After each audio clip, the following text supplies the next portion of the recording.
창세기 강의 36번째 시간인데요. 제목이 더 이상 기다리시기 힘드시지요입니다. 다들 삶이 쉽지 않으실 텐데요. 고난의 때를 살아가는 그리스도인들이 고난을 견뎌낼 수 있게 해주는 것이 무엇인지 오늘 본문 말씀을 통해서 함께 나누려고 합니다. 본문에 나타난 요셉이 당하고 있는 고통은 크게 두 가지입니다. 첫 번째는 억울함이에요. 지금 요셉은 죄 없이 감옥에 갇혀 있잖아요. 오늘 1절에 보면은 그 후에 애굽 왕의 술 맡은 자와 떡 굽는 자가 그들의 주인 애굽 왕에게 범죄한지라라고 되어 있잖아요. 여기서 이 범죄하다라는 단어는 우리가 두 주 전에 39장 9절 말씀에 요셉이 그 보디발의 아내가 유혹하니까 요셉이 이렇게 말하잖아요. 내가 어찌 이 큰 악을 행하여 하나님께 죄를 지으리까? 그때 죄를 짓는다라는 단어와 같은 단어입니다. 그러니까 애굽 왕의 두 신하가 감옥에 갇힌 이유는 범죄하여서이지만 요셉은 죄를 범하지 않았음에도 억울하게 지금 감옥에 갇혀 있다라는 것을 강조하는 것입니다. 그런데 요셉 자신도 이것을 알고 있는 거예요. 15절에 보시면은 나는 히브리 땅에서 끌려온 자요. 여기서도 옥에 갇힐 일은 행하지 않았다라고 말하잖아요. 그러니까 다른 사람이 우리 자신들에 대해서 다른 것을 말할 때 얼마나 우리가 화가 납니까? 그런데 요셉은 그 정도의 수준이 아니고 거짓 고소에 감옥에 지금 갇혀 있는 거니까 얼마나 억울하겠어요. 두 번째 고통은 아무도 요셉을 기억해 주지 않는다라고 하는 무관심입니다. 바로의 신하 두 사람이 하룻밤에 꿈을 꾸었는데 요셉이 그들의 꿈을 해석해 주는 거예요. 그런데 요셉이 해석한 대로 술 맡은 관원장은 3일 뒤에 원래대로 자기 신의 전직을 회복하게 되고 떡 굽는 관원장은 매달려서 이제 죽게 되는 거예요. 꿈을 해석해 주면서 요셉이 술 맡은 관원장에게 부탁을 하잖아요. 당신이 잘 되시거든 나를 생각하고 내게 은혜를 베풀어서 내 사정을 바로에게 제발 좀 말 좀 해달라. 그래서 이 감옥에서 나를 좀 건져내 주세요 라고 부탁을 하는 거예요. 그런데 오늘 마지막 절에 40장 23절에 이렇게 되어 있잖아요. 그 술 맡은 관원장이 요셉을 기억하지 못하고 그를 잊었더라 라고 기록이 되어 있습니다. 세 번역에는 이렇게 되어 있어요. 술 맡은 관원장이 요셉을 기억하지 못하였다. 그는 요셉을 잊고 있었다라고 기록하고 있습니다. 그러니까 기억하지 못한 것과 잊고 있었다라는 말은 사실 같은 말이잖아요. 그러니까 두 번 강조하고 있는 거예요. 그가 요셉을 완전히 잊고 있었다라는 것을 말입니다. 얼마 동안의 기간이었습니까? 요셉이 당하는 이 고통의 기간. 총 13년. 우리가 다음 주에 이제 보게 될 텐데 총 13년 동안. 그러니까 종으로 팔려와서 감옥에 지금 갇혀서 지금 현재 시점이 11년이 지난 시점입니다. 그리고 다음 주에 알게 되듯이 41장에 보면은 이 술 맡은 관원장이 요셉을 잊은 기간이 만 2년이라고 하는 거예요. 그러니까 총 13년이 지나는 것입니다. 그러니까 17세에 노예로 팔려와서 지금 30세. 그러니까는 총 하면 30세. 지금 현재는 28세. 그러니까 총 13년 동안 죄 없이 억울하게 노예로 그리고 감옥 생활을 이 한 고통. 이 억울함을 아무도 기억해 주지 않는 거예요. 요셉의 고통을 함께 해주는 사람이 없는 거예요. 면회 오는 가족도 없습니다. 꿈을 해석해 준 이 바로의 신하조차 요셉을 완전히 잊어버리고 있는 거예요. 이와 비슷한 일들은 세계 도처에서 일어나고 있습니다. 미국도 예외가 아니잖아요. 지난 화요일 9월 5일에 KBS 뉴스에서 이거 미국 뉴스를 따다가 이제 보도를 했습니다. 억울하게 강간범으로 살아온 70대 남성이 48년 만에 거의 50년 만에 누명을 벗었다라는 기사를 보도했는데요. 고등학생을 강간한 죄로 감옥에서 7년 이상 복역했던 이분, 레너드 맥이라는 분이 현지 시간 9월 5일에 뉴욕주 웨스트체스터 카운티 법원에서 무죄를 선고받았습니다. 이분이 이제 베트남 참전 용사인데 지난 1975년 당시 한 23세, 24세 정도 되었을 나이에 고등학생 2명을 총으로 위협해서 결박한 뒤에 그 중에 1명을 잔인하게 성폭행한 혐의로 유죄 판결을 받은 거예요. 감옥에서 나온 뒤에도 50년 가까이 강간범으로 수치심 속에 살아온 이 레너드 맥이 계속해서 결백하다고 주장하면서 여러 차례 항소를 했었습니다. 이 맥이 말하기를 48년이라는 긴 세월 동안 내가 강간하지 않았다는 것을 알면서도 강간범으로 낙인 찍힌 채 사회를 돌아다녔다라고 고백하는 거예요. 그의 삶이 얼마나 힘들었을까요? 요셉의 삶이 바로 그러한 삶인 것입니다. 게다가 혼자라는 사실을 직면하는 거예요. 본래의 그 자신은 세상에서 잊혀진 지 오래입니다. 우리 한국 사람들에게도 그런 일들이 있었습니다. 1973년 6월 3일 샌프란시스코 차이나타운에서 중국 갱단 중 간부 한 명이 살해됩니다. 그때에 한국인 이철수 씨가 용의자로 체포가 되는 거예요. 범행에 쓰인 권총이 이철수 씨가 소지한 총과 다르다는 것이 밝혀졌음에도 경찰은 3명의 백인의 증언에만 의지해서 그를 살인죄로 기소합니다. 경찰서에 갇혀 있는데 요즘은 조금 나아졌겠습니다만은 한국 영사관에서 온 직원이 이철수 씨를 찾아오는 거예요. 그래서 이분이 희망을 갖고 나는 결백하다, 도와달라. 그랬더니 이 영사관 직원이 결백 같은 소리 하지 말고 빨리 자백이나 해라 라고 하면서 무슨 벌레 보듯이 그를 쏘아보더니 바로 면회실을 나갔더라고 합니다. 그때 이철수 씨가 이렇게 얘기했습니다.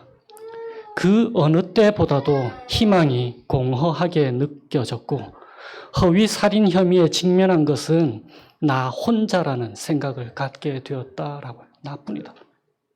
이 억울한 것을 해결해주고 도와줄 사람이 이 세상에 아무도 없다. 나 혼자뿐이다라는 것을 알게 되었다라고 하는 거예요. 사람들의 기억 속에서 잊혀졌다는 생각, 아무도 자기 편이 없고 혼자라는 생각, 바로 그것이 요셉이 당한 지금 현재의 고난인 거예요. 그리고 이 이철수 씨는 무기징역을 선고받고 복역 중에 그를 살해 협박하는 백인 갱단원 한 명을 죽이게 되는데, 그러니까 정당방위였던 거예요. 자기를 죽이려고 해서 죽이게 됐으니까. 정당방위였다라고 주장을 했는데 결국 무기징역에서 사형 선고를 받게 되는 것입니다. 오늘 사는 우리를 가장 괴롭히는 것 역시 이와 비슷합니다. 지금 당하는 고난의 이유를 우리는 사실 모를 때가 너무너무 많잖아요. 왜 이런 일을 당하고 있는가? 잘못한 게 그렇게 없는데 고난을 당할 때 우리를 더욱 힘들게 하는 것은 이 고난 감당해야 되는 게 오롯이 나 혼자뿐이구나. 이 고난의 때를 나 혼자 감당해서 나아가야 되는구나라는 생각일 거예요.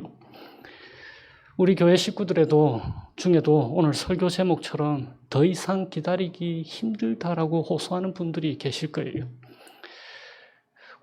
교회 공동체가 하나됨을 고백하면서 그 어려움을 도와주거나 함께 해주지 않으면 금방이라도 쓰러질 것 같은 분들이 우리 교회에도 계시잖아요. 이런 요셉의 억울함과 잊혀짐에 대해서 오늘 본문은 어떻게 하나님께서 요셉에게 복음이 되어주시는지를 우리에게 들려주시는 거예요. 오늘 저는 2가지를 강조할 것입니다. 첫째는 하나님께서 요셉과 함께하고 계신다라는 것. 그리고 2번째는 하나님께서 요셉에게 소망을 주셨다라는 것입니다. 하나님께서는 요셉에게 꿈을 해석하는 능력을 주셨습니다. 그리고 이 요셉은 꿈을 해석하는 능력을 자기가 갖고 있는 것을 알고 있는데 그것을 하나님께로부터 받았다는 것 또한 자기 스스로 고백하는 거예요. 오늘 8절에 보시면은 해석은, 그러니까 꿈 해석을 얘기하는 거죠. 꿈 해석은 하나님께 있지 아니하니까. 그런데 이것은 39장에서 앞장에서 강조되었던 사실이 여전히 유효함을 말해 주는 것이에요. 그러니까 요셉이 꿈 해석을 할 수 있다. 하나님께서 주시는 능력으로 할 수 있다라고 하는 이 사실은 39장에서 강조되었던 사실이 무엇입니까? 여호와께서 요셉과 함께 하신다. 그건 4번이나 반복되었었잖아요. 하나님께서 요셉과 함께 하신다라는 것을 다시금 재확인해 주시는 그 사실인 것입니다. 그리고 하나님의 도우심으로 요셉이 바로의 신하들의 꿈을 해석해 주잖아요. 그리고 그 꿈이 해석되어진 대로 그대로 이루어졌다라는 것을 요셉도 목도하게 된 거예요. 그런데 이전에도 이런 일들이 많았을 거예요. 그러니까 당당하게 요셉이 꿈 해석이 하나님께 있다라고 말하잖아요. 그러니까 자신의 인생 속에서 여러 차례 다른 사람의 꿈 그리고 자신의 꿈을 해석을 하고 그 꿈이 하나님께서 들려주신 대로 그대로 실행되는 것을 관찰해 왔던 것입니다. 그러니까 확신에 차서 말하는 거예요. 꿈 해석이 하나님께 있다고 말입니다. 그러니까 요셉은 이전에 자신이 꾼 꿈도 해석할 수 있었겠죠. 이전에 자신이 꾼 꿈이 무엇입니까? 그가 17세 때에 형들의 곡식단들이 자신이 묶어놓은 곡식단을 둘러서 절하는 것. 그리고 해와 달과 11별이 자신에게 절하는 그 꿈이 하나님으로부터 왔다는 것을 이제 알고 있는 것입니다. 그리고 그 꿈의 해석을 요셉은 하나님께서 들려주시는 대로 제대로 해석하고 있는 거예요. 그 꿈의 의미를 이제 알고 있는 것입니다. 그러니까 하나님의 섭리 안에 이 꿈들이 자신이 꾼 이 꿈들이 반드시 이루어질 것을 알고 있는 거예요. 바로 이 소망이 요셉으로 하여금 자신의 현재 고난을 견딜 수 있도록 도와주고 있는 것입니다. 요셉이 알게 된 것은 하나님이 세상 모든 것의 주권자라는 거예요. 하나님께서 주신 꿈, 하나님께서 반드시 이루신다라는 것을 요셉이 알게 된 것입니다. 다른 어느 누구도 그렇게 할 수 없습니다. 오직 하나님만 하실 수 있다라는 것을 요셉이 알고 있는 거예요. 그리고 그 하나님께서 이 요셉과 함께 하고 계시는 것입니다. 바로 그것이 하나님께서 주신 소망을 요셉이 인내로 기다릴 수 있도록 도와주신 것이고 그 사실을 요셉이 인정하고 있는 거예요. 오늘을 살아가는 우리는 어떻습니까? 잠시 그리스도인임을 떠나서 우리 보편적인 인간이 어떠한 존재인지를 한번 생각해 보도록 하십시다. 인간들은 무엇으로 고난의 때를 견뎌낼 수 있는지를요. 그것은 바로 희망과 함께, 첫 번째 희망, 그리고 함께 지낼 수 있는 동료, 친구 혹은 가족들인 거예요. 함께 해주는 사람들. 최근에 비영리 인권단체인 이노센스 프로젝트가 앞에서 제가 말씀드린 레너드 맥의 사건을 맡게 되었습니다. 재판 당시 그 50년 전에는 존재하지 않았던 DNA 증거를 이 인권단체에서 제시를 해서 범인이 레너드 맥이 아니고 다른 남성이라는 것을 밝혀냈습니다. 맥이 무죄를 선고받자 뭐라고 하냐면 이렇게 얘기해요. 48년이라는 긴 세월 동안 내가 강간하지 않았다는 것을 알면서도 강간범으로 낙인 찍힌 채 사회를 돌아다녔다. 그러면서 이렇게 말합니다. 하지만 희망을 포기한 적은 없었다. 왜 그랬을까요? 비영리 인권단체 이노센스 프로젝트가 함께 해줬기 때문인 거잖아요. 한국인 이철수 씨는 어떻습니까? 그가 고백하기를 자신의 무죄를 믿고 함께 해준 사람들이 없었다면 자신의 삶을 포기했을 거다라고 말하는 거예요. 인간은 그런 존재로 만들어져 있습니다. 그리스도인이고 아니고 상관없이 말입니다. 희망이라는 것과 내가 혼자가 아니라는 생각이 인간으로 하여금 고난의 때를 견뎌낼 수 있게 해주는 거예요. 그러므로 우리 그리스도인들에게는 오직 하나님만이 답이 되는 거예요. 오직 예수 그리스도만이 우리의 답이 되는 것입니다. 난 크리스천들에게도 조차 말입니다. 이것이 복음이 되는 거예요. 왜냐하면 우리에게 있는 소망이라고 하는 것은 단지 보편적 인간들이 갖고 있는 희망사항과는 완전히 다른 거예요. 이루어지면 좋겠다라고 하는 희망사항이 아니라 우리가 가지고 있는 소망은 어떠한 소망입니까? 100% 완전히 이루어진다라는 확실성에 있잖아요. 오히려 확고한 결과를 우리에게 말해 주는 거예요. 왜냐하면 주님이 약속하셨으니까. 반드시 이루어진다라는 거예요. 반드시 모든 것을 회복시키시고 새 창조를 하시겠다라고 하는 그 약속이 이루어진다라는 거예요. 게다가 우리와 함께 하시는 존재는 보편적 인간이 의지할 수 있는 연약한 인간이 아니잖아요. 이 땅의 사람들은 다들 실패하기 마련입니다. 함께 할 것 같다가도 배신하기 마련입니다. 그러나 우리와 함께 하시는 하나님은 그런 분이 아니신 거예요. 우리와 영원히 함께 하시기 위해서 인간의 몸을 입고 이 땅에 내려오신 하나님이신 거예요. 친히 임마누엘이 되시기 위해서 말입니다. 요셉에게는 꿈을 꾸고 해석하는 능력을 주심으로 소망의 인내를 갖게 해 주셨습니다. 하나님이 주신 꿈, 하나님이 반드시 이루신다라고 소망을 갖게 해 주었습니다. 그런데 우리에게는 꿈보다 더 확실한 것이 있는 거예요. 왜 나는 요셉처럼 꿈꾸고 그 꿈처럼 되는 것을 안 보여주시나? 그럴 필요가 없는 거예요. 우리에게는 꿈보다 더 확실한 것이 있습니다. 꿈은 아무나 해석하지 못하잖아요. 그런데 이제 우리는 꿈이 아니라 하나님의 말씀으로 하나님께서 친히 직접적으로 말씀해 주셨잖아요. 어렴풋하게 꿈을 통해 보여주시지 않고 오해하지 않도록 우리에게 분명하게 말씀하시는 거예요. 앞으로 이루어져야 할 것들이 무엇인지. 하나님께서 만물을 다 회복시키신다라고 하는 분명한 약속을 우리에게 들려주신 것입니다. 더욱 분명한 것은 하나님은 우리에게 자신의 아들, 하나님께서 인간의 몸으로 이 땅에 오셨잖아요. 무엇을 말씀하시기 위해서? 내가 너희의 아버지이고 너희는 내 자녀들이다. 그리스도 예수 안에서 영원히 변치 않는 그 새 언약을 우리와 세우셨다라는 거예요. 우리와 함께 하시기 위해서. 그뿐 아니고 성령을 우리에게 보내주셔서 영원토록 우리와 함께 있겠노라라고 약속을 성취해 주셨잖아요. 그래서 시편 기자가 이렇게 고백하는 거예요. 만군의 여호와께서 우리와 함께 하시니 야곱의 하나님은 우리의 피난처시로다.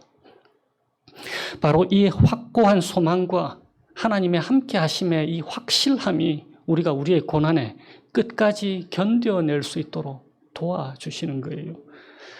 제가 지금 우리가 당하는 현재의 고난이 쉽다라고 말하지 않습니다. 너무 어려울 거예요. 때때로 우리의 고난은 로마서에서 바울이 얘기한 것처럼 이러한 정도의 고난입니다. 우리가 종일 주를 위하여 죽임을 당하게 되며 도살당할 양같이 여김을 받았나이다 함과 같으니라. 때때로 우리의 고난은 그 정도의 고통이 될 것입니다. 그런데 이어서 바울이 뭐라고 얘기하냐면 그러나 이 모든 일에 우리를 사랑하시는 이로 말미암아 우리가 넉넉히 이긴다라고 선언하는 거예요. 생각하건대 현재의 고난은 장차 우리에게 나타날 영광과 비교할 수 없도다 라고 하나님께서 우리에게 소망의 메시지를 들려주시는 것입니다. 그러므로 이 소망 안에서 우리가 인내할 수 있도록 주의 성령께서 우리를 도와주고 계시는 것입니다. 술 맡은 관원장은 요셉을 기억하지 못했어요. 요셉을 완전히 잊고 있었습니다. 그러나 우리 하나님은 우리를 절대로 잊지 않으십니다. 하나님은 우리를 항상 기억하고 계시는 거예요. 이사야 49장에 이렇게 말씀하십니다.